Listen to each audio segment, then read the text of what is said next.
Ini sudah ada yang mulai lagi. Udah ada yang mulai masuk.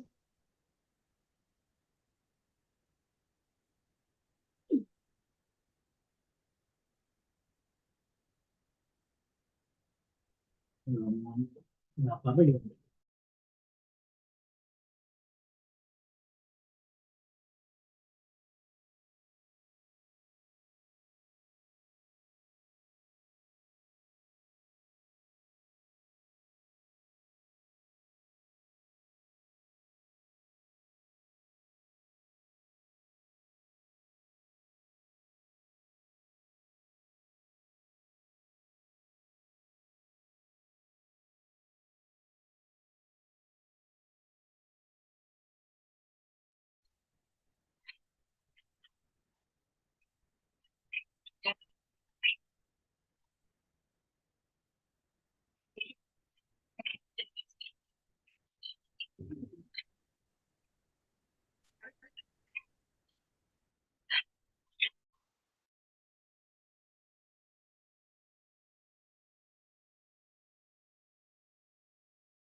Oke, selamat malam teman-teman semuanya. Nanti kita mulai sekitar menit lagi. Nanti teman-teman bisa bertanya apa namanya pada saat sesi berlangsung. Teman-teman bisa tanya melalui chat box atau bisa open mic.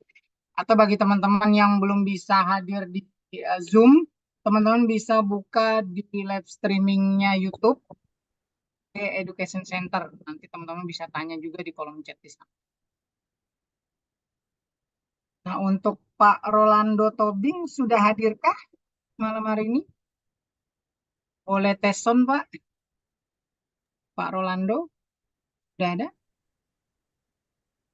Halo Pak. Halo, malam. Oh ya, ya. Terima kasih Pak. Ya, baik Pak.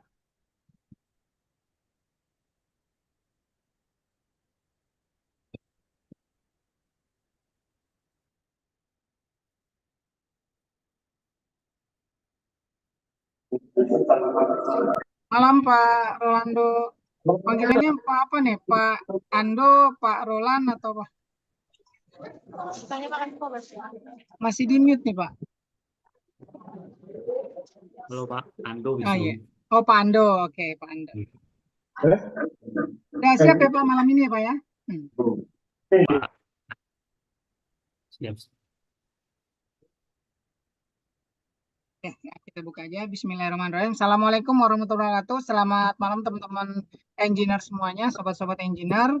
Ketemu lagi Waalaikumsalam. di webinar online malam hari ini. Itu kerjasama IK Education Center dengan IK BPD Banten.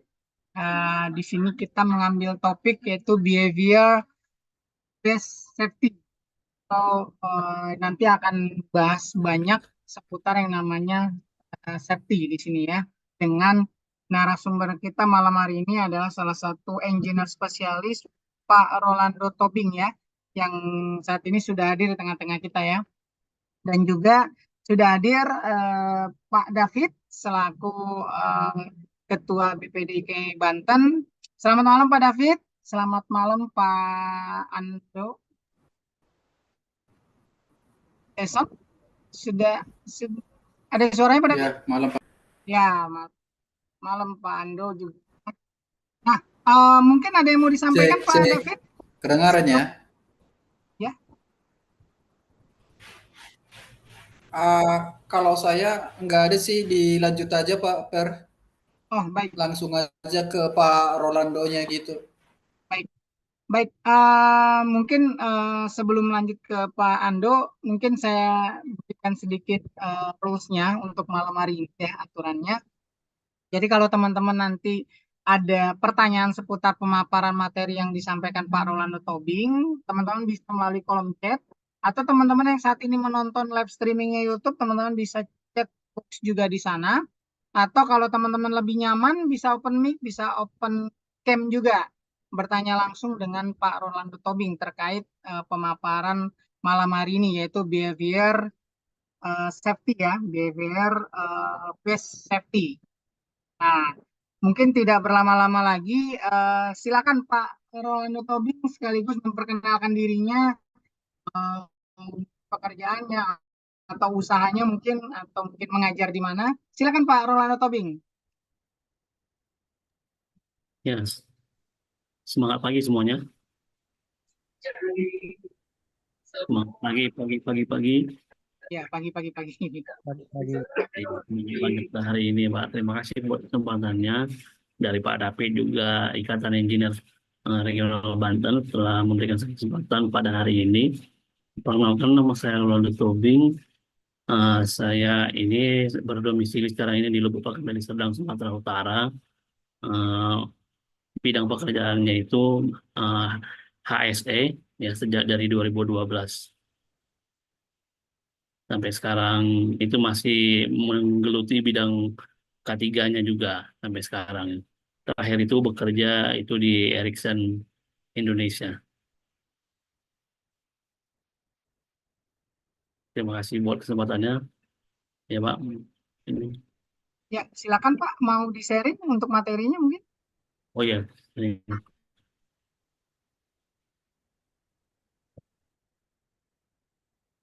Udah nampak ya Pak? Ya, Materinya sudah terlihat Pak. Ya, sudah terlihat.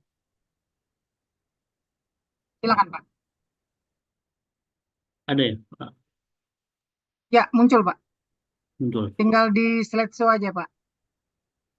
Oke, oh ya.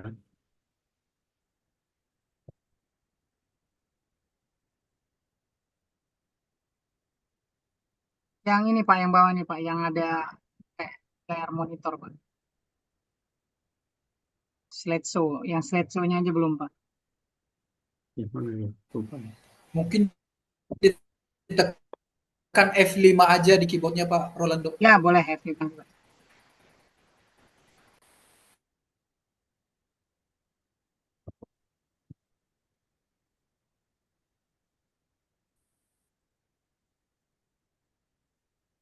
Ya Pak, lupa nih.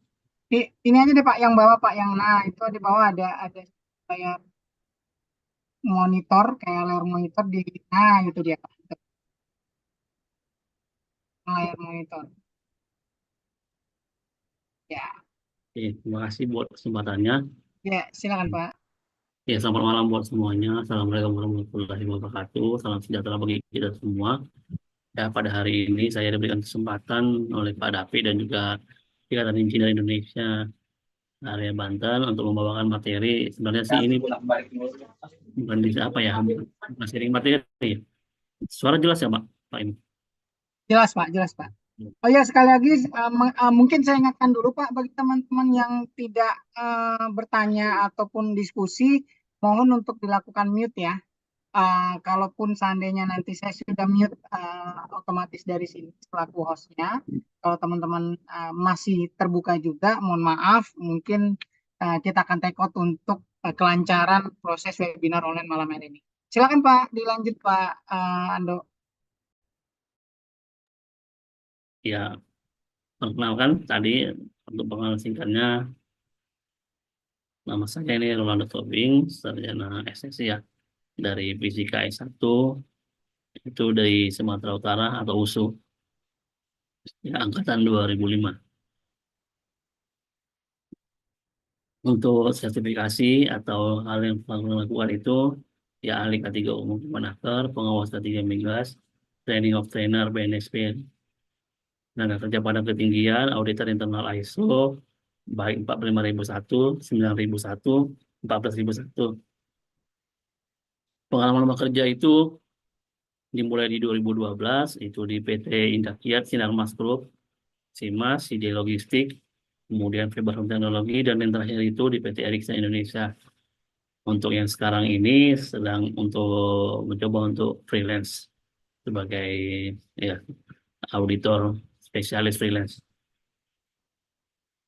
Nah, sebelum saya memulai diskusi kita pada hari ini, sebenarnya pada judulnya itu behavior based safety, itu ada yang tahu nggak sebenarnya ini apa yang mau kita diskusikan, Pak? Dapat tahu ada di chat.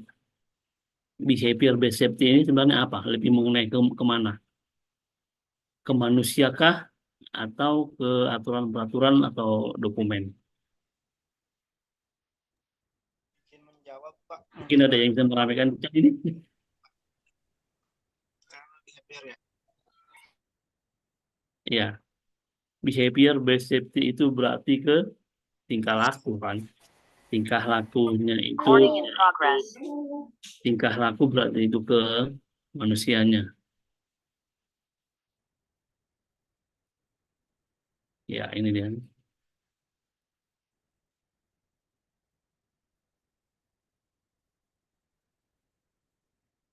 Apa saja yang kita pikirkan bila mengenai behavior based safety? Tentu ini sekarang ini hidup sehat, bahagia, setiap orang ingin berhasil, rekreasi, sakit.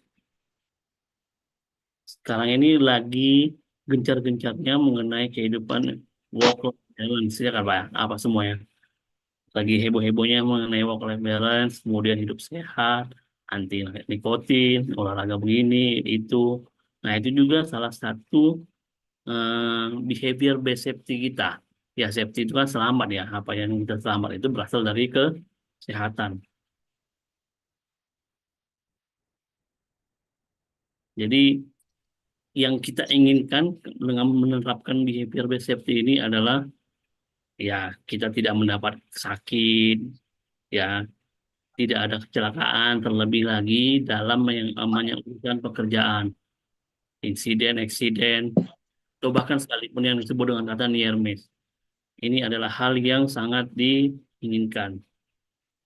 Jadi saya melakukan hal ini menerapkan BBS ya kalau di istilahnya karena kita ingin hidup sehat. Tapi kalau saya tidak menginginkan, tidak melakukannya, dia tidak melakukannya, nggak melakukan prosedur safety, keselamatan, itu akan terjadi. Nah, kalau saya ada kesempatan atau apa, bukan ya, Pak? Yang benar. Jadi dengan melakukan base behavior safety, keselamatan dan kesehatan dan keselamatan kerja, ini kita dapat mencegah, menanggulangi segala sakit dari kecelakaan akibat kerja, ya, PAK.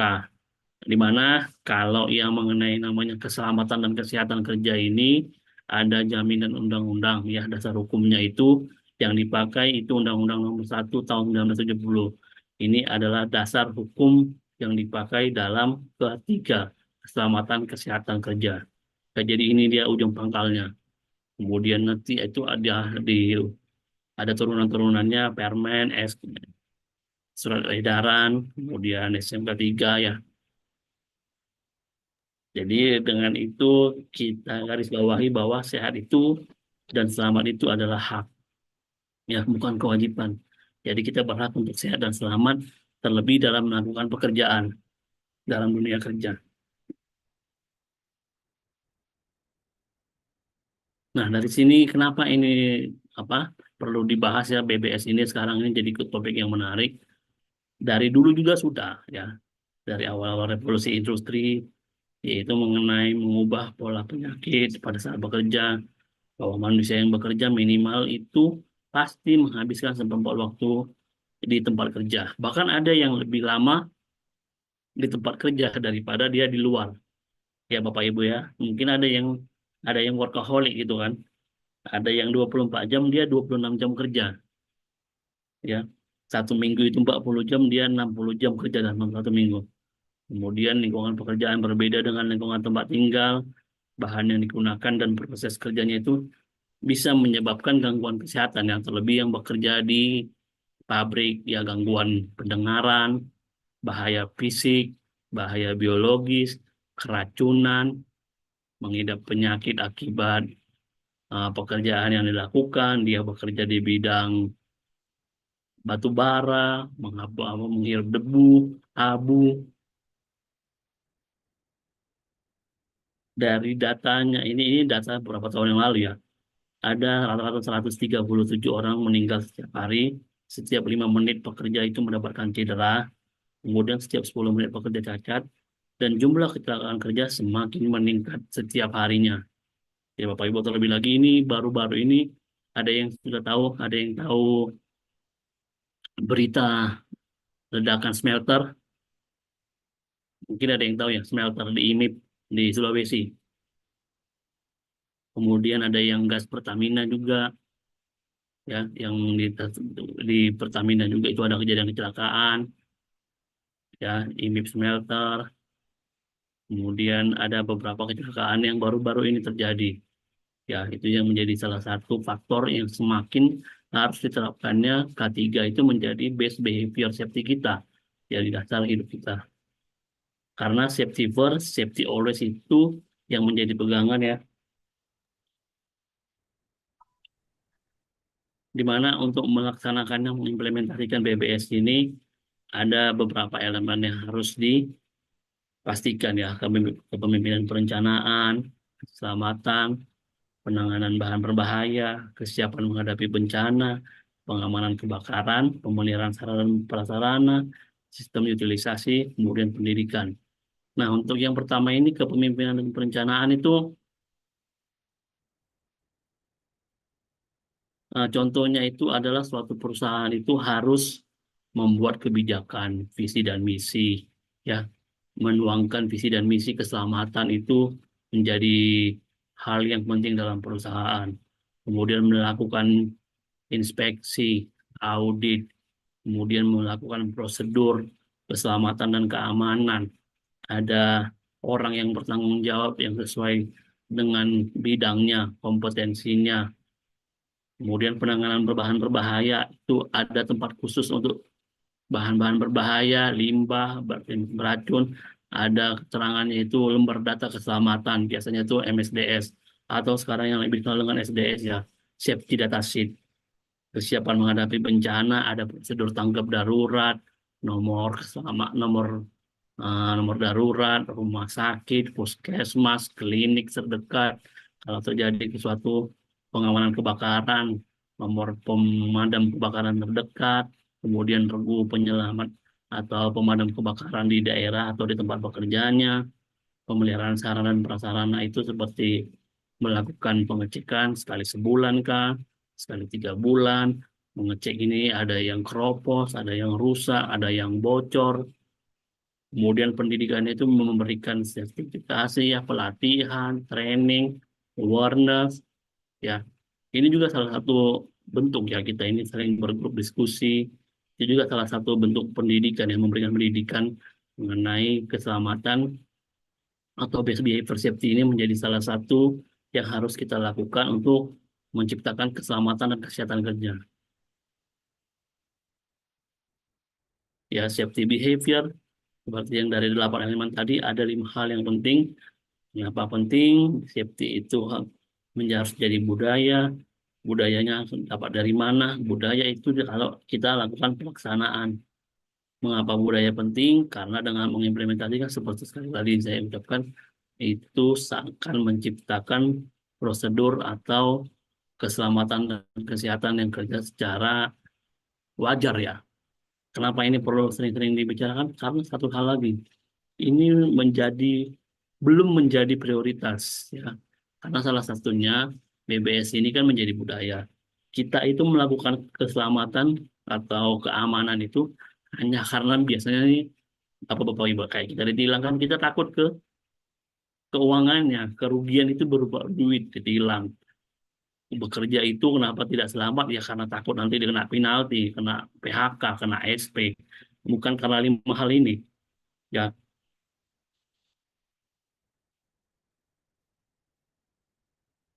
jadi ini juga memerlukan kolaborasi. Ya, bukan hanya bagian K3, bagian safety-nya. Semua ini pekerja ini karena nanti ujung-ujungnya ini pemegang saham perusahaan itu bermasalah, dampaknya itu nama baik perusahaan kalau ada kecelakaan, kemudian menjadi pasien, kemudian itu juga di mata publik atau masyarakat tempat kerja kita itu tidak aman ya. Masa sering-sering kecelakaan?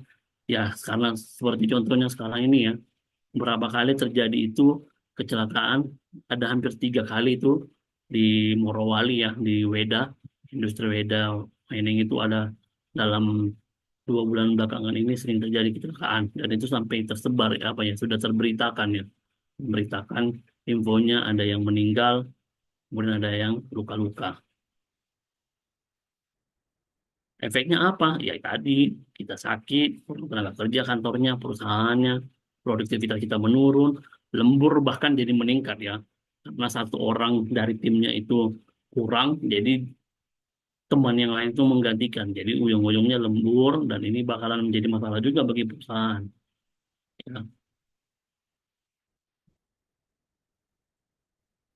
Jadi hal seperti ini juga harus kita, ya seperti tadi dikatakan, ini biasanya adalah puncak fenomena gunung es ya. Yang kelihatannya itu ya udah orang kecelaka itu aja sih kalau nggak melaksanakan BBS. Padahal banyak itu gunung es yang sebenarnya. Ini seperti tadi saya ucapkan di secara publik, seperti korupsi, Monyet. penggantian tenaga kerja, kemudian harus melakukan proses hukum, investigasi, kemudian kehilangan pelanggan kalau ini sering terjadi ya ke tempat bekerja kita sering ada kecelakaan, ada hal yang nggak beres, pasti kan citra perusahaan itu menurun, tempat kerja kita menurun. Ini biasanya ini kalau dilaksanakan harusnya kita bisa mengikisnya itu cuma sekali, ya karena kita cuma pengen biar nggak mau repot, akhirnya dapat 5 kali 10 kerugian yang lebih besar. Yaitu fenomena gunung es ini yang sering diulang-ulang oleh orang safety ya. Fenomena gunung es ini di mana-mana. Kita lihat cuma secuil gambaran kecilnya, rupanya di bawahnya itu banyak kerugiannya. Seperti dan juga itu dapat dilihat dari piramida potensi bahaya ya. Nah, ini sering terjadi kejadian dan ini sudah dirumuskan ya oleh pakar ahli K3 Heinrich dan Frederick. Ya itu dulu ada. Ini menjadi acuan keselamatan K3 seluruh dunia ini. Bahwa kalau ada kejadian yang lebih dari 3.000 kali near miss, lebih dari 300 cedera, dan 30 kejadian yang medium, itu kemungkinan bakal terjadi satu fatality. Jadi ini juga harus kita perhatikan piramida. Jadi efeknya kalau nggak melaksanakan BBS ini, ya ini tadi. Ada satu kejadian fatal. Ini dari hasil penelitian.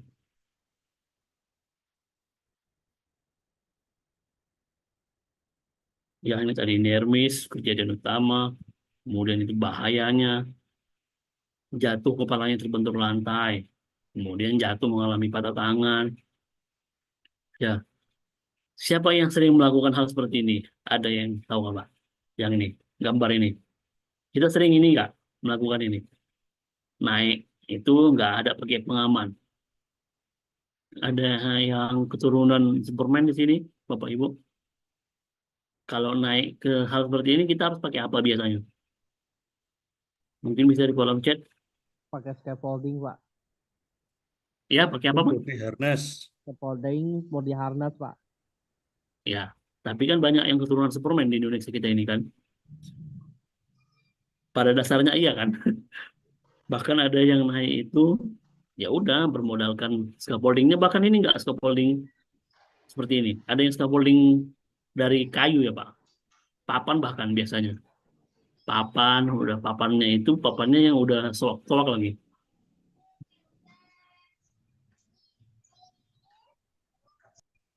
Ya, karena apa? Karena kita ini kebanyakan mungkin keturunan yang punya ilmu ya. Jadi nggak apa-apa kalau nggak, karena semua itu jatuhnya masih ke bawah ya, negara kita. Teman-teman kita yang lain itu ya masih ke bawah jatuhnya kok, belum ke atas. Mungkin kalau sudah ke atas orang jadi berpikir ya kalau melakukan kegiatan seperti ini.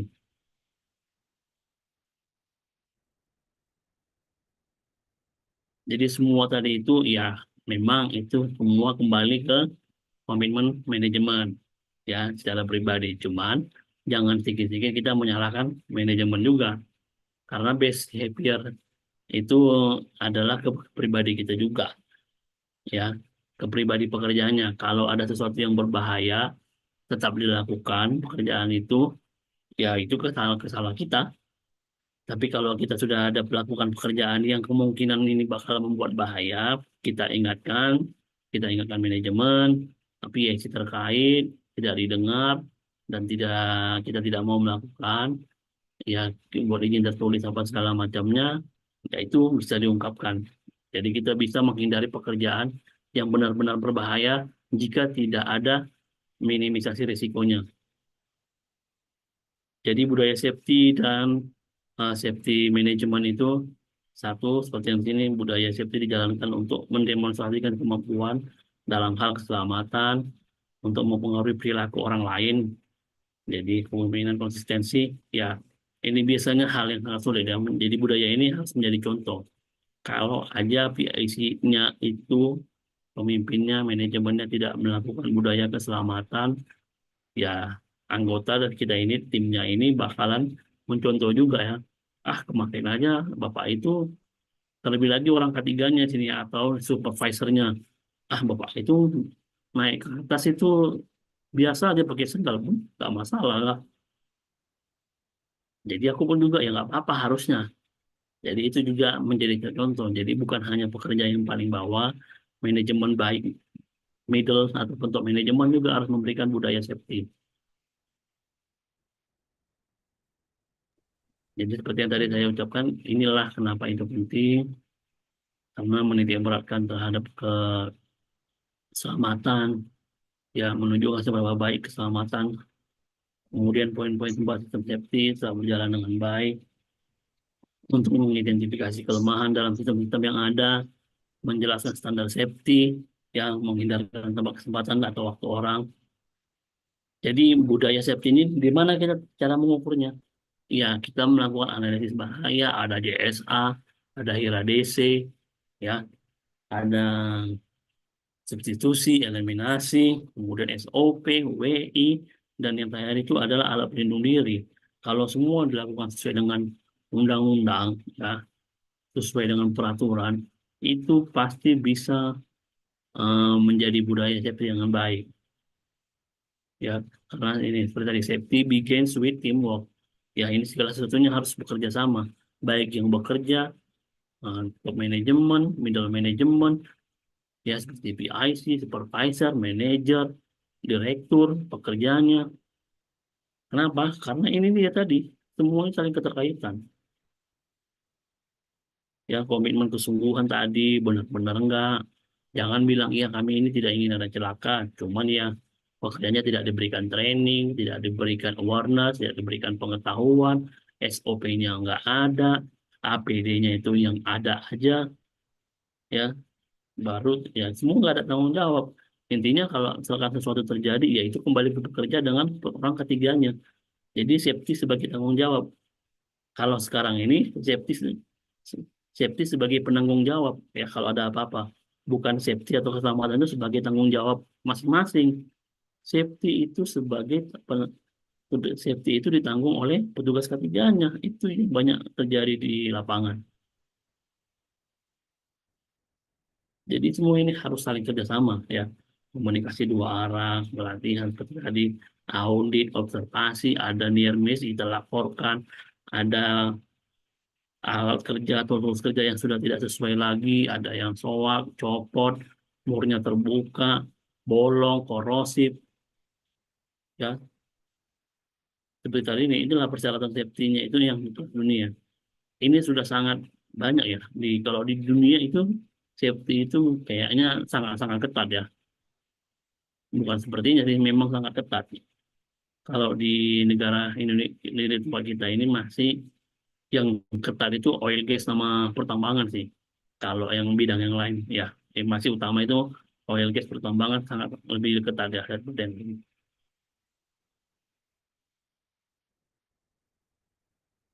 Sebelum saya lanjut, ini ada yang mau nanya atau gimana? Gimana tuh? Silakan teman-teman kalau memang ada yang mau bertanya bisa di komen atau bisa langsung terkait pemaparan yang Ya sebelum kita lanjut, ini nggak banyak-banyaknya nih, kita diskusinya dikit-dikit aja nih. ya boleh chat boleh silakan. Nah,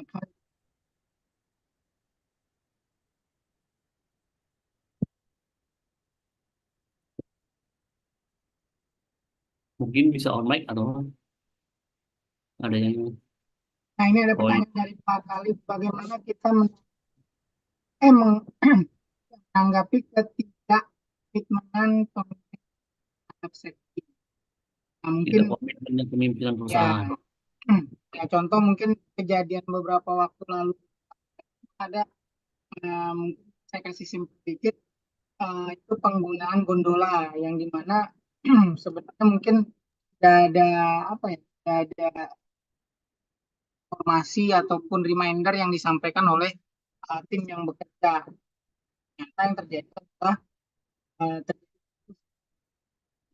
gondolanya. Itu ada Hmm. juga kejadian yang lift gitu kan, yang lift dia rasa nih ini udah tua nih harus dilakukan maintenance semuanya dan kan tidak dilakukan, akhirnya liftnya putus talinya dan sebagainya. Nah, mungkin itu seperti yang Pak Kali bilang, ketidakkomitmenan si manajemen ini bagaimana kita nanggap?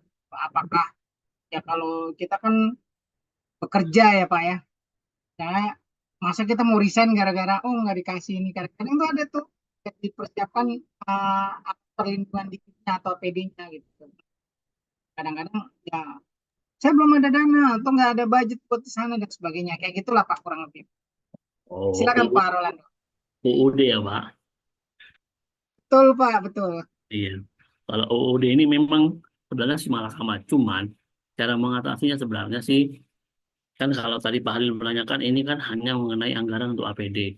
Nah ini salahnya kita ini pada umumnya di negara kita atau di bidang kita ya, keselamatan itu penyelamatnya masih terbatasnya itu soal pemakaian APD. Kalau dibeli memang ya mahal, karena memang APD itu yang bagusnya itu mahal, apa mahal ya. Cuman kita ini masih terbatas mengenai ada hierarki ada berapa? Ada berapa? Pak? Ada yang tahu nggak hierarki keselamatan K3? Ada 5 kan? Substitusi, eliminasi, engineering control, administrasi. Nah, kita ini paling bertahannya itu di APD. Jadi kalau kita pakai itu APD, intinya selamat ya Pak ya. Ya Ibu semua sini. Jadi kalau APD selamat. Jadi kalau misalkan ini komitmen pemimpin, coba dilihat dulu. Di perusahaan sudah melakukan kebijakan, nggak ada nggak tertuang di kebijakan. Kemudian ada nggak dilakukan dengan yang namanya pelatihan, awareness. Kadang kitanya juga harus saling apa ya, saling berkaca sih. Kalau ada melakukan pelatihan, sering sudah di awareness kan, sering sudah diingatkan, jangan melakukan seperti ini, ya, jangan melakukan hal berbahaya, naik ke atas itu harus pakai safety belt, pakai body harness, nggak dipakai, ya, dibeli APD-nya dari perusahaan melihat ini dibeli juga nggak dilakukan, lebih bagus nggak dibeli, cuman itu juga nggak boleh. Ya kalau memang ini sudah dilakukan pengecekan, APD-nya itu rusak, kemudian ada pekerjaannya itu harus memerlukan ini, coba kan bisa itu selain APD ada rekayasa engineering. Mungkin bisa itu dilakukan mitigasinya tadi selain APD. Itu juga sih yang harus jadi pekerja, kemudian supervisornya. Ya mitigasinya itu nggak hanya di APD sih, Pak. Tapi kalau memang harus takirnya itu hanya menggunakan APD dan di APD yang dilakukan yang kita ada itu tidak sesuai, tidak ada prosedur, ya mungkin dia dari supervisornya pada pihak di lapangan itu dilaporkan, dibuat dari JSA, kan ada work permit, ya kan? Nah, sebelum kita melakukan pekerjaan ada perintah kerja, ada work permitnya juga kan? Ya dijelaskan di work permit itu bahwa APD-nya ini sudah tidak sesuai. Halnya ini sudah tidak sesuai lagi, sudah nggak relevan. Kalau memang sudah nggak relevan, tetap dilakukan, ya work permit-nya itu ditandatangani. Siapa yang bertanggung jawab kalau ada apa-apa?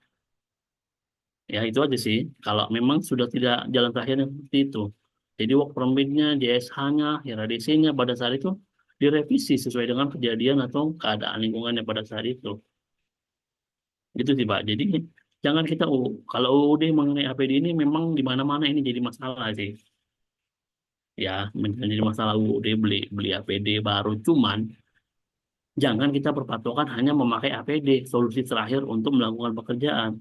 Kalau bisa dilakukan dengan mengeliminasi, mensubstitusi pekerjaan itu, ya mengganti pekerjaan itu atau mengganti cara kerjanya, siapa tahu itu lebih murah atau lebih bagus atau lebih aman, lebih minim risikonya. Itu sih Pak Halil. Mungkin dari Pak Ya, Halilnya, Pak Khalid, mudah-mudahan bisa menjawab ya Pak. Dan mungkin satu ini juga Pak, mungkin meneruskan dari Pak Khalid juga dari pertanyaannya. Kalau seandainya misalkan ketidakkomitmenan itu, ada nggak tempat kita semacam apa ya, bisa dibilang kita mengadukan hal tersebut kepada eh, ada satu instansi atau satu departemen di luar sana atau mungkin pemerintahan yang kita ngadu nih bahwa di sini penerapan namanya untuk safety-nya kurang bagus. Nah, itu APD, entah itu SOP-nya atau mungkin sistemnya gitu. Ada ranah atau ada wadah nggak Pak untuk kita melakukan hal itu? yang paling utama itu ranah internal dulu sih Pak. Biasanya kan ini kan jangan dibawa ke publik dulu. Ya kan biasanya pasti perusahaan nggak akan mungkin langsung bawa ke publik. Nah di internalnya itu sudah pernah nggak diinfokan ke supervisingnya, manajernya, ke direkturnya, head divisionnya? Ya kan nggak mungkin kalau ini sudah pernah kita lakukan beberapa kali dan ada akhirnya kecelakaan, itu pasti bakal menjadi, nggak usah kita report juga bakal report sendiri itu Pak. Itu biasanya langsung tenaga disnaker itu yang langsung bagian ketiganya. Ya kan ada juga audit, ada inspeksi. Ya kalau sudah melakukan itu, tapi kalau sering terjadi kecelakaan efek dari itu, pasti itu akan terreport sendiri ke Disnaker. Kan orang ketiganya biasanya itu per triwulan itu ada laporan, Pak, ke Disnaker. Laporan ke Disnaker ya, mengenai kecelakaan, kemudian hasil inspeksi. Ya kalau APD-nya itu benar-benar jelek, ya harus ditunjukkan pada saat audit atau inspeksinya itu benar-benar ada. Ya itu aja foto. Ke internal dilaporkan ke bagian safety-nya, HSE-nya, pasti ada. HSE-nya pasti itu yang harus dilaporkan. Ya biar aja HSE yang menjadi medium ke top manajemen itu sih Pak. Ujung-ujungnya kalau terjadi kecelakaan seperti tadi ya, itu sampai ke media dan juga bakalan ke polisi dan disnaker sih biasanya yang bakalan menindaklanjuti terkait dengan hal kecelakaan kerja atau ada pelanggaran-pelanggaran hukum terkait tenaga kerja atau keselamatan itu, Pak. Nah, ini mungkin sebelum saya lanjut ke pertanyaan Pak Fuad Rimba nih Pak, mungkin sedikit kita sharing ya Pak ya. Makanya gini, Iya, iya, Pak. ada Sama-sama. ada beberapa saya ngobrol dengan beberapa teman, ada ngobrol dengan kejadian yang terjadi adalah ketika terjadi kecelakaan di internal yang sifatnya tidak terlihat publik lah Pak, misalkan contoh misalnya ada, saya nggak tahu ya benar atau tidaknya, tapi rata-rata teman-teman yang ada di sana tuh mengatakan hal itu. Misalkan contoh, ada kejadian kecelakaan kerja, salah satu buruh misalkan jatuh dari mana, tiba-tiba supaya tidak sampai keluar, akhirnya dicor bersama dengan inian gitu, apa dicor sama mana di terjadi jatuh, ya dicor dengan semen sekalian gitu, supaya ini tidak keluar. Maksudnya gini, sebelum itu terjadi semua, otomatis kan misal kita sebagai karyawan di sana udah memberikan reminder lah, udah memberikan reminder atau misalkan yang tadi Bapak bilang itu kan ASE-nya itu harusnya sifatnya kan independen gitu. Kadang-kadang kan ada beberapa misalnya supervisor, manager, atau bahkan kita sendiri itu seolah-olah kayak apa ya harus mengikuti mekanisme yang ada di perusahaan itu gitu atau di properti itu. Oh ya, ini loh yang ada sekarang ya, manfaatkan dengan yang ada saat ini.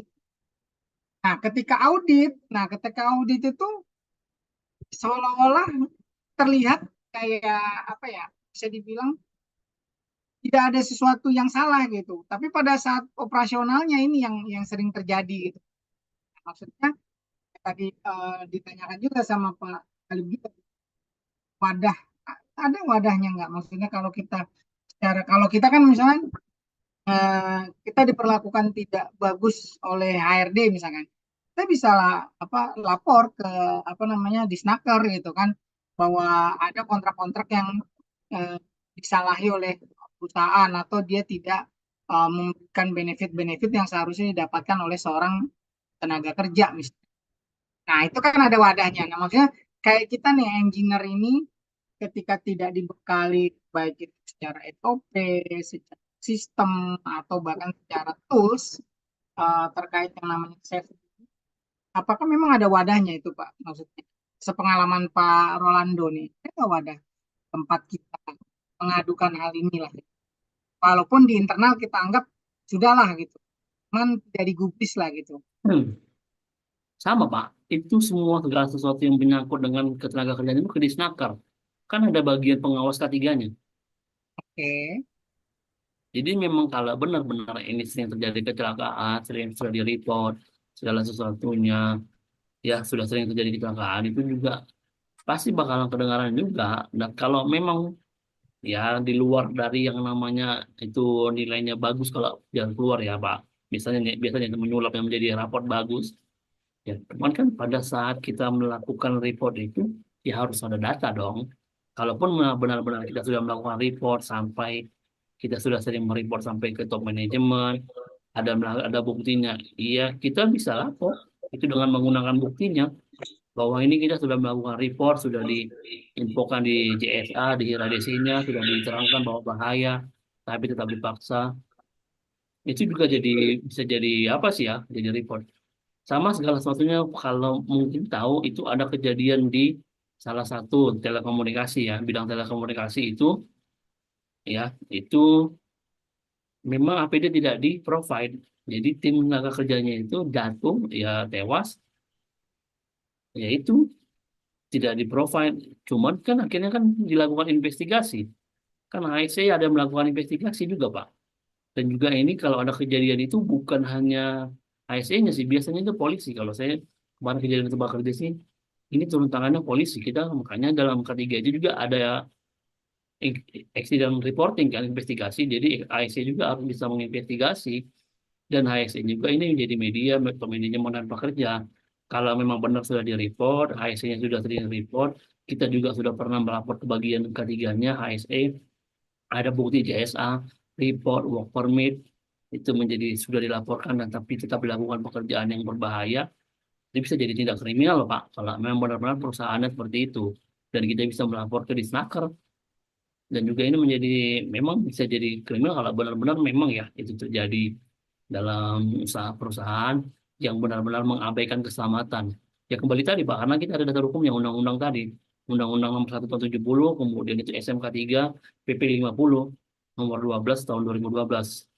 Dan PP 50 tahun 2012 SMK 3 sih Pak. Ini ada pertanyaan Pak dari teman-teman engineer lain dari Pak Patri. Mohon izin bertanya Pak, safety kan erat kaitan biaya. Apakah ada tips untuk proyek pembangunan supaya tetap aman tanpa meningkatkan biaya secara signifikan? Mungkin Bapak ada pengalaman terkait hal monggo bisa sharing Pak. Silakan Pak. Ya, kalau seperti ini seperti tadi Pak, APD ini kan UUD. Ya kalau tergantung dengan kualitas itu, kalau kualitasnya memang masih memenuhi standar ya. Kayak misalkan tadi kan ada pekerjaan rigging, mengangkat barang, ya kita butuh katrol dengan beban masanya itu seharusnya itu 2 kilonewton. Katrolnya itu yang ada, yang disediakan di perusahaan itu 2, ya 2. Harusnya kan memang bisa itu di harusnya lebih di atas itu lebih bagus ya. Cuman karena budget yang lebih mahal, mereka kalau memang masih sesuai dengan prosedur standar, ya seharusnya nggak apa-apa sih Pak. Kita juga kan nggak melihat apa, bukan masalah yang bukan masalah soal yang mahal itu pasti bagus juga. Banyak juga sih yang biasa-biasa aja itu memang sudah sesuai standar dengan pekerjaan. Ya itu juga sih. Karena ini memang harus dilakukan pengecekan. Seperti helm. Helm kan nggak harus MSH. Ada helm yang lain. Mereknya itu dia sih. Kemudian baju rompinya apa. Safety shoes itu nggak harus yang Burst Caterpillar. Mungkin ada yang di bawahnya Chris Brown. Yang di bawah itu harganya. Tapi dia masih memenuhi syarat dengan standar keselamatan. Kan ada keterangannya sih Pak. Kalau kita beli APD itu ada manual booknya kan. Sesuai nggak ini? Dan makanya juga dalam merumuskan APD ini bagi orang bagian ketiganya harus report. Ini sesuai nggak? Beli sepatu ini bisa nggak untuk pekerjaan ini? Beli safety boots bisa nggak untuk melakukan pekerjaan kimia, chemicalnya? Kalau safety boots yang merek ini tertentu. Lihat di manual booknya berapa tahanannya, berapa ininya, terus ya ada sih Pak biasanya. Jadi itu eh, nggak harus mahal, tapi harus sesuai dengan standar. Jangan di bawah. Kalau memang masih secukupnya ya nggak apa-apa sih Pak. Baik Pak Rolando. Nah, ini ada pertanyaan yang lain nih Pak. Bentar Pak. Ini dari Pak Martinus. Ada hubungan dengan budget. Ini perihal budget kan lebih bagaimana cara menentukan untuk Ya Pak, nggak jelas suaranya. kenapa? Suara kurang jelas nggak ya Pak? Oh, baik. Ini dari Pak Martinus Rudi. Mohon izin bertanya Pak, ini perihal budget. Biasanya dalam pembajetan top manajemen lebih memilih atau mengurangi kualitas equipment APD pendukung. Bagaimana cara meyakinkan top manajemen untuk pembelian atau penambahan equipment APD lainnya Pak? Maksudnya ini kan ada budget Pak untuk keselamatan atau untuk safety lah. Nah, itu kadang-kadang budget untuk ini tidak menjadi prioritas utama lah, terutama yang ada hubungannya dengan para engineer nih. Kalau yang ada hubungannya dengan fasilitas publik mungkin ya itu sudah ada budget khusus lah. Karena itu keselamatan itu bagian dari image perusahaan biasanya gitu kan. Tapi kadang-kadang budget yang khusus untuk keselamatan engineer-nya ini yang kadang-kadang yang menjadi prioritas utama. Itu mungkin yang terjadi dari pertanyaan Pak Martin Surut. Nah, maksudnya bagaimana cara kita selaku engineer itu meyakinkan bahwa ini penting loh, ini loh gitu. Bagaimana kita meyakinkan mereka gitu bahwa sesuatu hal ini atau mungkin kita bisa sertakan undang-undangnya kalau kita berbicara dalam dalam agama Islam tuh kan, oh iya ada dalilnya nih, begini gini gini, sekarang ini nggak boleh. Nah, mungkin eh, apa namanya pemahaman yang harus Seperti benar ya, Pak, ya? tadi sih Pak, yang saya ungkapkan, kalau memang itu bisa sesuai dengan standar, oke. Ya seperti tadi yang kayak Bapak ucapkan, ya kita tunjukkan dalil hukumnya apa. Contoh kecilnya itu biasanya itu hal yang paling kecil ya. Kotak P3K di perusahaan. Ada nggak yang punya kotak P3K di perusahaan, di kantornya? Betul betul. Nah, kotak P3 ini sering menjadi suatu polemik ya. Kita mau beli itu kayaknya nggak guna, tapi nggak dibeli itu harus ada standarnya. Standarnya kan ada. Sesuai Betul dengan betul. undang-undang Kepmennya itu 1986. Nah, harus dicek di situ apa aja isinya. Ada beberapa isinya ya.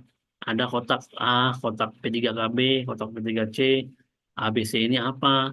Untuk jumlah orang yang bekerja di situ itu disesuaikan dengan jenis kotak ABC-nya. Kita kasih tunjuk itu. Ya, kan ada yang misalnya dari kantor itu manajemen bilang, ya udah beli aja kotak P3K yang biasa. Mungkin itu ya contoh kecilnya, yang kotak kecil. Nah, ternyata dalam undang-undang nggak bisa. Dalam undang-undang kotak P3-nya itu, P3K-nya itu harus berisi ketentuan, ada dia unsur-unsurnya. Benar-benar benar sama-sama kotak P3K, cuman ininya beda. Ketentuan dari apa Kemennya, peraturan undang-undangnya. Itu aja kita kasih tunjuk. Kalau kita melanggar ini sih ini bisa jadi temuan audit, temuan kelainan. Itu sih Pak. Jadi kalau ada sesuatu dalam melakukan APD, kalau seperti tadi saya ucapkan, kalau bisa sesuai dengan standar walaupun dia harganya yang murah atau apa ya nggak apa-apa. Tapi kalau memang harus kita mengharuskan beli APD yang sesuai dengan peraturan, tunjukkan dalil aja Pak. Bahwa kita pernah sudah diberikan ini, sudah diberikan training, sudah diberikan pengarahan, dari pemerintah juga ini keluar SK-nya, peraturannya ini. Seperti tadi contohnya beli P3K, APAR, bahkan APAR. Nah, APAR ini juga sering ini menjadi masalah juga ya, karena harganya mahal kan. Cuman kan wajib. Betul Cuman betul. yang sering itu kayak contoh kecilnya, "Oh, udah beli aja APAR mobil." Nah, sementara APAR mobil kalau dipakai di kantor bisa nggak? Yang lebih parahnya pernah saya pengalaman itu Pak, ada di salah satu gedung. eh Apar itu kan kalau tidak salah itu ada maintenance ya Pak untuk isinya itu kan. Karena kalau dia tidak di maintenance untuk isinya itu tidak akan berfungsi pada saat itu digunakan terjadi kebakaran gitu kan. Nah, itu yang kadang-kadang owner atau mungkin top manajemen ini yang tidak aware ke sana gitu. Akhirnya aparnya udah usia 5 tahun tidak dilakukan maintenance apa-apa pada saat kebakaran itu tidak akan berfungsi. Nah, maksud maksud mungkin maksud dari sebelumnya, nah iya Pak, beku tuh kata Pak Kalib ada beku gitu kan. Jadi maksudnya di sini adalah mungkin yang lebih diperbaiki ini SOP-nya atau mungkin ada tim audit yang harus rutin, benar-benar rutin bukan hanya sekedar ya mohon maaf kata ya Pak ya di negeri kita Wakanda ini kan tim audit ini kadang-kadang datang ke gedung itu bukan melakukan inspeksi tapi hanya kunjungan gitu kan kunjungan. Nah, nanti dibawa ke kafe, ke makan siang, nah, itu checklist semua gitu kan. Nah, kadang-kadang itu yang akhirnya kita sebagai para engineer, sebagai para pelaku yang kadang-kadang apa menjadi korban gitu loh Pak. Dan itu menurut apa menurut obrolan saya dengan teman-teman yang apa namanya yang bertugas di building lah atau di perkantoran atau bahkan di mall. Nah, itulah yang terjadi gitu loh Pak. Nah, itu mungkin ada satu aturan infeksi itu atau audit itu dilakukan berapa lama nggak Pak? Dan apa checklistnya itu? Atau mungkin orang memang bersifat independen Pak untuk audit? Seperti tadi Pak, sebelum itu seperti yang kita bicarakan tadi, bahwa ini kan semua kan kolaborasi tim ya. Jadi kalau dalam namanya perusahaan itu kan ada SOP. Jadi yang namanya sebelum itu dilakukan audit oleh pihak luar, sertifikasi, biasanya itu ada pekerjaan rutin bulanan. Jadi kayak tadi kayak Bapak bilang itu, jadi kita jangan menunggu sampai yang namanya diaudit oleh sertifikasi, badan sertifikasi. Internal kan biasanya ada peraturan SOP-nya apa, pernah nggak lakukan inspeksi. Jadi kalau kita melihat ada sesuatu yang salah, ya kita report ke bagian ASN-nya juga. Pasti ASN juga bakalan melakukan inspeksi itu. Biasanya ada sekali sebulan, sekali 2 minggu, sekali 3 hari. Ya, jadi itu juga harus sama-sama kita report ke bagian supervisor, tadi manajer, bagian ketiga, ke manajemen. Kalau ada temuan, baik ini ada peralatan yang belum pernah diinspeksi, kita report. Jadi itu tuh kan masing-masing perusahaan itu berbeda ya SOP-nya. Ya itu sih. Jadi ini juga menjadi kolaborasi. Jangan menunggu sampai pihak sertifikasi luar yang mengaudit baru kita merasa. Ya kita juga sebagai pekerjaannya kayak kita kan di rumah kita, di tempat bekerja kita juga harus report ada sesuatu yang salah. Ya kalau ini benar-benar memang aparnya nggak pernah diinspeksi, lapor dulu sama IC-nya. Pak ini di tempat kami udah rusak ini loh, udah apa? Nah merujuk dari SOP di tempat orang Bapak bagaimana? Apakah sekali sebulan, sekali 2 bulan? Ya, itu dia harus dipastikan. Jadi internal dulu yang kita perbaiki itu sih Pak. Jadi itu sih dari saya Pak Ferry. Baik, Mungkin kalau kita ya. lanjut nanti kita lanjut sebentar lagi ya Oh Pak. boleh lanjut dulu ya. Nanti Ya, Pak Wahyu nanti bacakan nanti setelah pemaparan selanjutnya dari Rolando. iya. Silakan Pak. Jadi seperti tadi nih saya perhatikan Pak ada proses keselamatannya ini. Ya ini dia. Jadi budaya menciptakan sistem manajemen itu dapat dari mana? Dari perilaku. Perilakunya ini kita tadi ini visi nilai. Seperti yang kita bicarakan tadi ini kan visi nilai tujuan ini biasanya untuk manajemen. Visi misi perusahaan, kebijakan, nilai-nilai yang ingin ditanamkan perusahaan, tujuan tempat kita itu apa. Kemudian adanya seperti tadi sistem manajemen melakukan pelatihan, kebijakan, prosedur, imbalan, penalti, reward, punish and reward, ya prioritasnya apa, sumber daya manusianya. Kemudian kalau ada pekerjaan atau hal sesuatu yang tidak berisiko, baik itu unsafe action ataupun unsafe condition, itu sudah pernah direport. Ada nggak pernah dilakukan dengan yang namanya inspeksi, audit, ya, baik internal, kemudian itu cross check internal, cross check audit, ya biasanya divisi A mengaudit divisi B, B mengaudit divisi C, C ke D seperti itu. Nah kalau ada nggak report dari near miss, cedera, sakit, pernah direport nggak? Pernah pernah kita kasih info nggak ke perusahaan? Jadi ini menciptakan suatu kolaborasi dari inputnya itu dari visi dan misinya tadi, kemudian prosesnya itu ke orangnya, ke pelatihan, SOP, prosedur, ya, sehingga tadinya terciptanya behavior based safety tadi. Seperti ini contohnya, contoh cedera dan sakit, ya, terjadinya budaya. Kalau budayanya itu sudah bagus, leadershipnya sudah oke, maka tindakan-tindakan yang terkait dengan manajemen itu jadi lebih enak, lebih singkat, lebih murah, bahkan lebih aman, ya, karena sering dilakukan identifikasi bahaya, eliminasi, ya, perilaku aman, unsafe action, unsafe condition, sehingga ini yang diharapkan, ya. Nah, kita ini sudah sampai di mana tahapnya?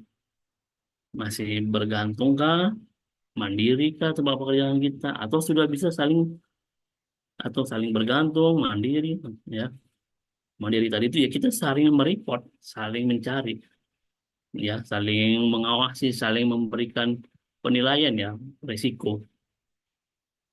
Agar kenapa ini dia terjadi budaya keselamatan insidennya itu yang diharapkan itu ini kurvanya itu semakin menurun, ya, ke near miss, ya, atau ke zero accident. Nah, zero accident yang di sini pengertiannya apa sebenarnya? Yang kita inginkan zero accident-nya itu adalah minimisasi risikonya kecil, bukan berarti tidak ada risiko, ya. Sama seperti kita minum, makan itu ada risiko.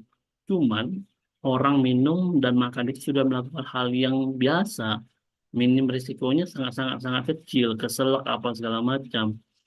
Jadi accident zero accident itu bukan berarti tidak ada pernah terjadi bahaya, bukan zeronya itu pengertian zeronya itu, tapi imbasnya terhadap kepribadi, properti itu sangat sangat sangat sangat minim, ya. Jadi ini, seperti tadi 96% itu karena tindakan tidak aman dari manusianya, sehingga BBS ini tidak bisa tercapai, belum menjadi budaya kita, ya. Kalau sekarang ini belum menjadi Asian value kita, ya. Kalau yang lagi diberikan menjadi Asian value Indonesia mengenai ketiganya apa? Ya tadi bekerjanya banyak hal yang Superman, naik ke atas itu nggak pakai body harness, ya. Kalau kita memperbaiki listrik itu dengan telanjang kaki,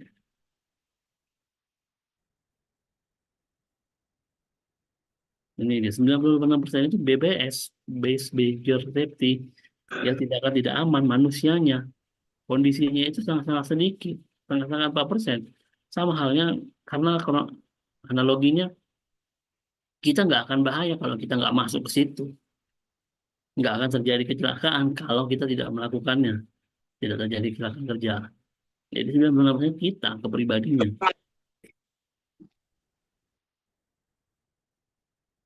Ini ada banyak hal. Jadi penyebabnya ini seperti tadi near miss-nya ini piramidanya. Ini yang sering kita abaikannya itu adalah near miss.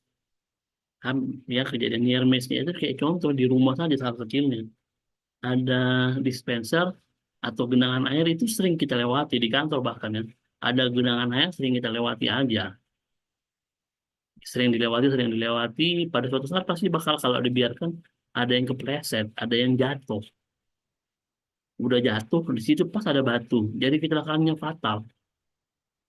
Ya, tadi awalnya cuma air yang tergenang, cuman karena dibiarkan efek pembiaran, ya sudah. Akhirnya terjadi yang ini, yang atas cedera jatuh, ya cedera sampai hal yang fatal. Jadi ini dia safety is everyone responsibility. Safety itu bukan responsibility-nya orang HSE, bukan responsibility-nya cuman manajemen. Jadi safety itu ke semua. Se-strike-strike-nya HSE atau manajemen membuat peraturan juga kalau orangnya tidak mau, ya kan Pak? Ya kan semua yang teman-teman. Sama halnya kita itu pakai helm kalau ada polisi nilang, polisi razia, nggak ada polisi, kita di jalan raya ya udah. Bahkan ada yang bawa helm, cuma taruh di paha, taruh di kakinya, yang dilindunginya itu helmnya untuk kaki. Jadi dia punya kepalanya itu di situ lokasinya. Saya itu takut terhadap masih budayanya itu masih budaya penalti takutnya, bukan budaya safety-nya. Karena ini sebenarnya tindakan tidak aman yang 96% ini yang sering menjadi masalah sampai sekarang. Jadi kecelakaan itu kenapa? Karena tindakan tidak aman. Soal APD nggak dibeli. Itu juga kadang banyak yang sudah dibeli juga pengalaman. Dibeli tapi nggak dipakai. Alasannya itu ribet, Pak. Kami pakai body harness. Udah dibeli bahkan perusahaan ada yang baik. Mengambil APD yang ngasih yang terbaik. Cuman apa? Pernah aku lakukan inspeksi. Ribet, Pak. Pakai kayak gitu. Bagus. Kami biasanya itu nggak pakai apa-apa. Langsung aja naik. Jadi serba salah, dibelikan APD yang bagus nggak dipakai, nanti dibelikan yang jelek, kita itu mengumbar-umbarnya. Kami daripada yang ini Pak, yang jelek-jelek, yang udah rusak. Giliran dikasih yang bagus nggak dipakai. Bahkan ada kejadiannya itu dikasih APD atau peralatan yang bagus, itu dibawa pulang. Karena bagus, dijual bahkan. Jadi itu, jadi serba salah. Jadi seperti saya bilang, ini kolaborasi ke semua, bukan hanya pihak manajemennya. Kitanya juga introspeksi sebagai pekerja. Kita melakukan bahaya, kita yang mau. Kita yang mau melakukan pekerjaan bahaya. Cuman kita kan harus meminimalisasi risikonya. Ada justifikasinya, ada analisisnya, ada identifikasi bahaya. Kalau sudah dilakukannya dan minimalisasi risikonya menurun, ya oke, ada yang tanggung jawab, ada PJC yang mau menjadi salah satu. Nah, seperti ini kan, tetap aja naik kita ini sering seperti ini. Kita ini semua Spiderman.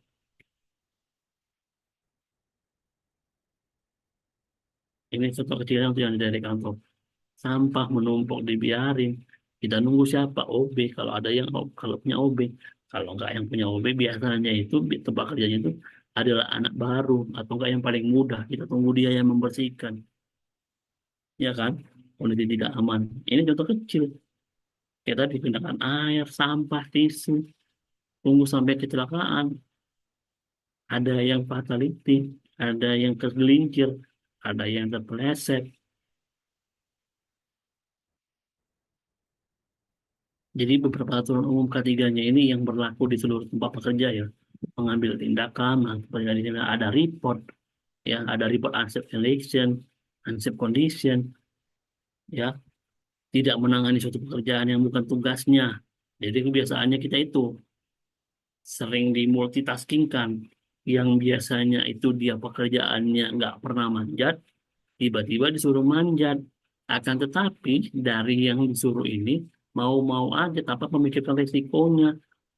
Mungkin takut, iya benar takut sama kalau nanti dipecat. Cuman di report, Pak, kalau saya melakukan ini ada nggak apanya, aturannya, ada nggak ini hitam di atas putihnya, tulis-tulisan oret-oretnya.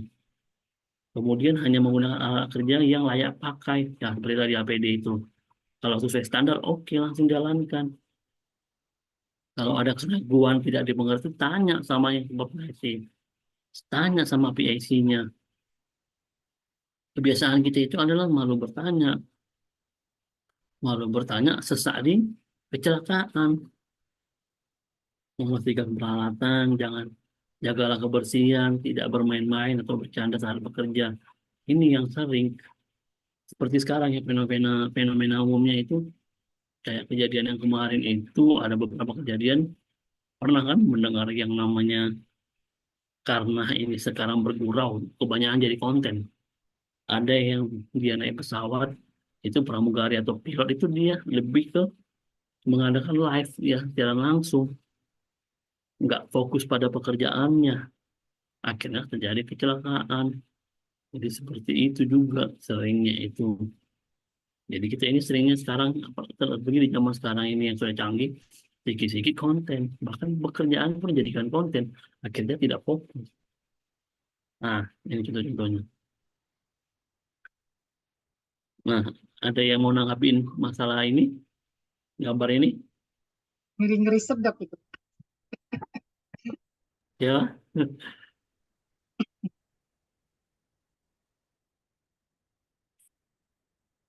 coba kasih penilaian Kayaknya ini, itu udah tahu resikonya dia. apa ini? Apa aja? Tujuan akhirnya kemana kayak udah tahu dia. Apa aja nih resiko bahayanya? Mungkin ada salah satunya misalnya, resikonya apa dan kesalahan prosedurnya apa? Kesalahan prosedur dalam bekerja, resikonya fatality. Ya, dari gambar ini kesalahan apanya, apa kesalahannya? Yang Harusnya dia penting itu, secara Pak. standarnya apa yang harus dilakukan? Ada nggak teman-teman yang bisa ngasih opini? Siapa Pak izin menjawab Pak. Nah, ini ada ilmu meringankan tubuh katanya. Ada Oh, suplemen, ada suplemen itu. Iya, ini seperti Ini saya bilang bukan tadi, ini olahraga ini, banyak Pak. ilmu meringankan tubuh, melakukan yoga, ini mungkin tai chi. Banyak kita yang Ragan-ragan. mungkin. Iya, kanuragan. Kanuragan ini. Lagi stretching aja itu, Pak. Ah, harusnya ini kan pakai yang namanya bisa itu apa ya, gondola, tangga, begitu kan, scaffolding. Hmm. Cuman ya karena dia mempunyai ilmu kanuragan yang apa 9 nyawa, ekor 9 nyawa, ya bisa ini. Itu.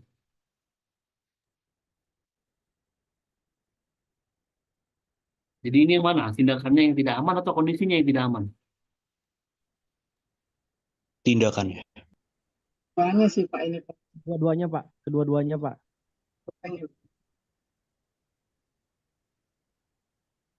Dua-duanya. Pak, Pak. Kedua-duanya Pak.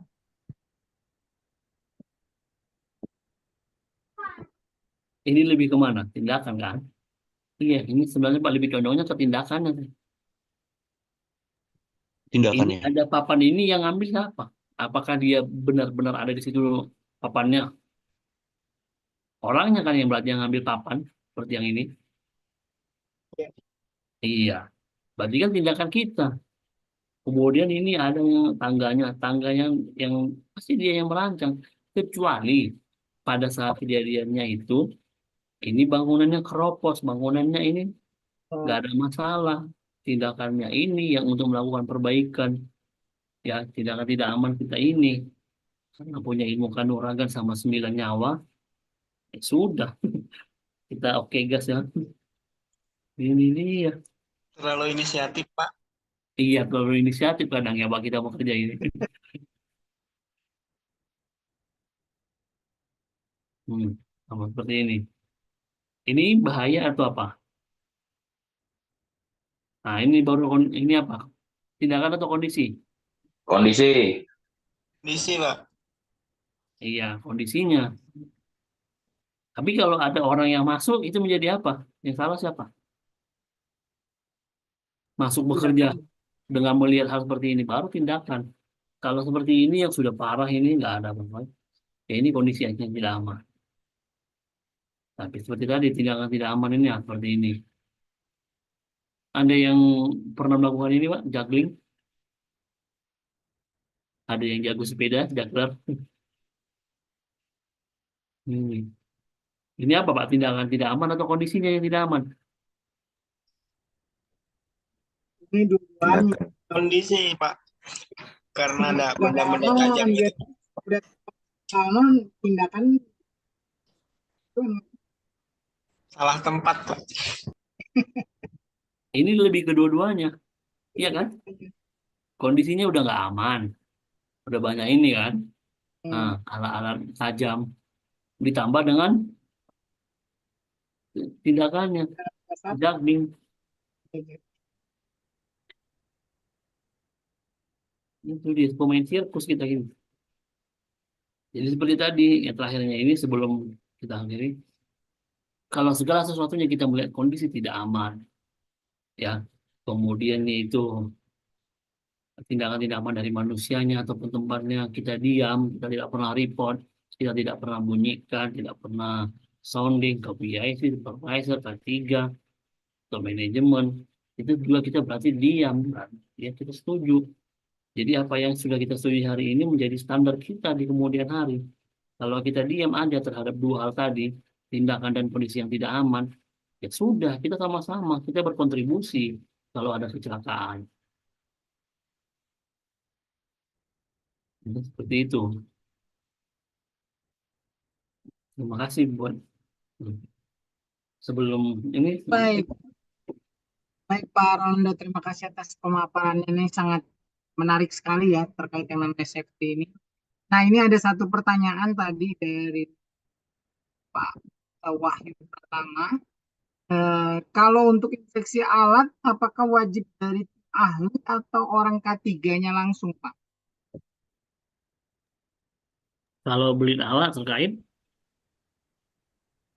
Infeksi alat, Pak. Audit mungkin ini ya, audit mungkin. nah seperti tadi yang saya ungkapkan Pak, kan sebenarnya dalam perusahaan itu ada SOP-nya masing-masing ya. Jadi yang namanya K3 juga nggak akan mungkin dia 100% mencampuri urusan departemen lain. Ya, ada alat yang digunakan atau yang khusus dilakukan inspeksinya oleh bidang lain, ya, bidang mekanik, bidang apa, ya. Yang orang ketiganya ini yang terkait dengan keselamatannya. Kalau ada bahayanya itu, dia ngeceknya ke bahayanya, Pak. Bukan dia kalau ada rusak dia yang memperbaiki, bukan mekanik juga kan. Kalau bahayanya kayak misalkan sonar, sensor, sensornya ini pengaruh nggak ke orang, ada pengaruhnya nggak bahayanya terhadap kalau kita terkena pajarannya, ya terkena pajarannya itu. Jangan dijauhkan. Jadi yang dia akan tinggal ngaturnya itu tempatnya ini gimana, di mana letaknya, siapa yang berhak mengoperasikannya, siapa yang nah yang melakukan inspeksinya itu ya kalau memang alatnya ini hanya dimiliki oleh bidang orang itu, bagian mereka, departemen mereka, harusnya sih mereka. Itu terkait dengan SOP sih Pak, nggak bisa kita bilang harus ketiganya semua. Terkait dengan SOP-nya apa? nggak semua peralatan itu juga dicek oleh HSE. HSE-nya itu yang mengecek keselamatan peralatan tools terkait dengan ketiganya. Itu sih.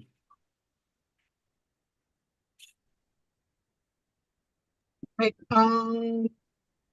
teman-teman, saya sudah share untuk link absen, bisa sini absen untuk mendapat sertifikat malam hari ini. Mungkin ya teman-teman ada yang mau bertanya lagi, monggo ada yang open mic atau diskusi. Oke, izin Pak Ferry. Ya, silakan Pak Sebentar. Arif. Ini kan berkaitan dengan karakter seorang pekerja, Pak ya. Gimana kita seorang safety bisa merubah karakter seseorang yang pengalamannya atau jam terbangnya cukup luas. Gitu, Pak. Jadi terkadang kita di lapangan tuh sering ketemu orang yang, oh saya sudah terbiasa dengan hal ini. Saya aman-aman aja bekerja seperti ini. Seperti itu, Pak Rolando dan Pak Ferry. Terima kasih. Kalau merubah karakter sih kita nggak bisa merubah karakter orang sih Pak. Tapi dalam bekerja kan ada prosedur kerjanya. Jadi kita bukan merubah sih. Kita mempersempit atau memperkecil karakternya ini bisa membahayakan atau enggak. Yaitu dapat gimana caranya? Ya kita buat SOP, peraturannya apa? Ya, ada aturannya orang itu yang suka. Ya kalau memang dia tidak sukanya itu, ya seperti tadi saya bilang, dia nggak suka pakai APD. Sementara kan di peraturan ada APD. Ya ujung-ujungnya kan reward penalti. Ya ke penalti. Kalau dia juga udah nggak takut dengan penalti, sudah berarti dia juga memang sudah nggak takut penalti, nggak takut DSP, ya sudah. Jadi mau gimana kita bilang orang? Cuman biasanya itu karakter kita itu jadi lebih bisa di apa ya di dimonitor ya, dimonitor itu dengan yang melakukan SOP sih Pak, prosedur. Kalau kita juga nggak pernah ada prosedur, orang nggak pakai APD nggak masalah, dia bilang ya nggak berarti di dalam SOP-nya nggak ada, ya kita juga jangan marah terhadap orang itu. Ya memang di prosedur kita nggak apa-apa kalau belum ada, tidak ada terkait dengan itu sih Pak. Jadi kalau kita mau merubah nggak bisa merubah karakter seseorang. Cuman kita mempersempit ruang geraknya menjadi yang membahayakan bisa dengan SOP, dengan yang peraturan WI itu tadi sih bisa.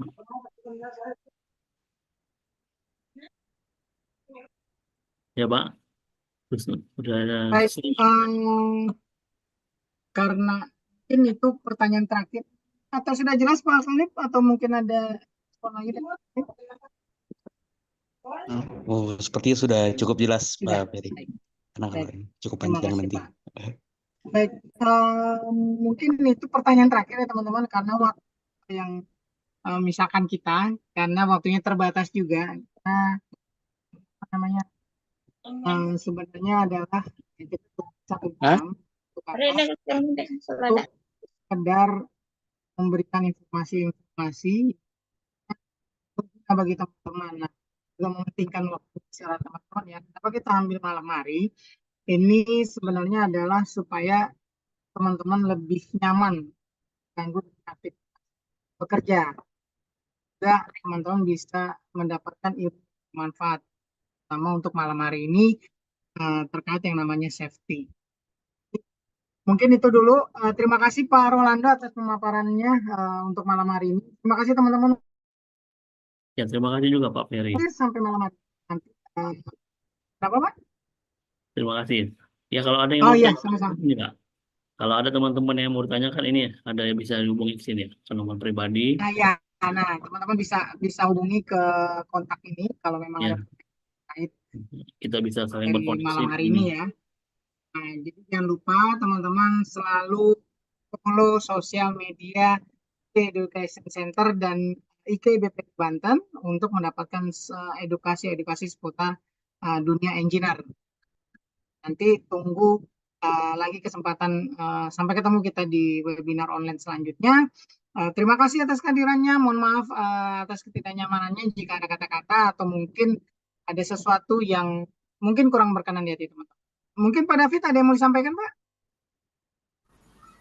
Udah, saya cukup paper, cuman terima kasih aja sama Pak Rolando Tobing. Semoga next bisa menyediakan waktu dan materinya untuk materi webinar kita selanjutnya, Pak Rolando Tobing. Terima kasih banyak, Pak. Terima kasih banyak semua Bapak-bapak engineer sekalian yang sudah mengikuti webinar ini. Terima kasih. Dan Terima mohon kasih. maaf untuk teman-teman yang bertanya belum bisa dijawab ini, nanti mungkin bisa dijawab di next apa namanya webinar selanjutnya ya. Pertanyaan teman-teman yang bisa jawab karena memang waktu kita terbatas. Terima kasih sekali lagi. Saya akhiri wabillahi taufiq wal hidayah. Assalamualaikum warahmatullahi wabarakatuh. Selamat malam, selamat beristirahat. Terima kasih. Terima kasih, terima kasih. Thank you, thank you. Terima kasih. Ya, terima kasih Pak semuanya.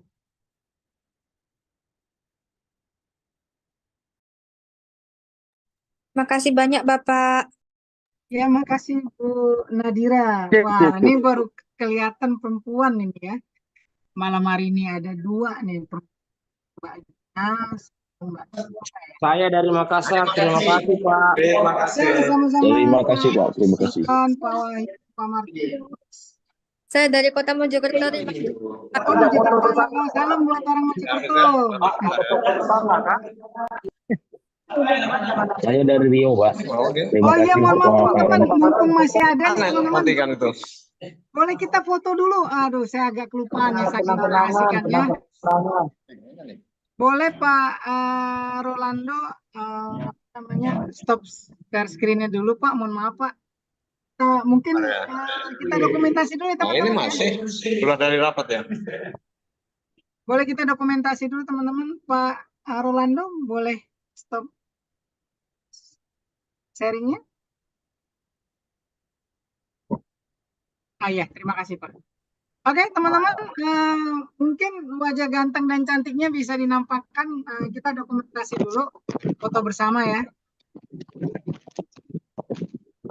Oke. Siap?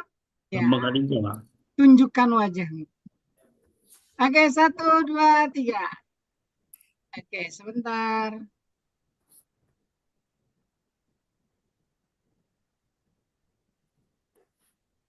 Oke, halaman kedua. 1, 2, 3.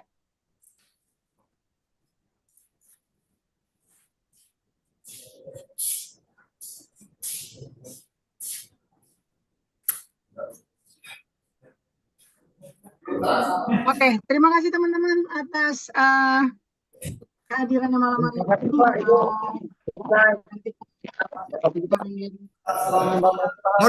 Modulnya mana nih, Pak? Oh iya, nanti akan di-share Pak. Nanti modulnya Oke, akan di-share di terbaik Bapak nih. Ya, siap. Siap Pak Wendy. Kasih ya, Pak. Ya, sama-sama Pak Wendy. Terima kasih banyak Bapak.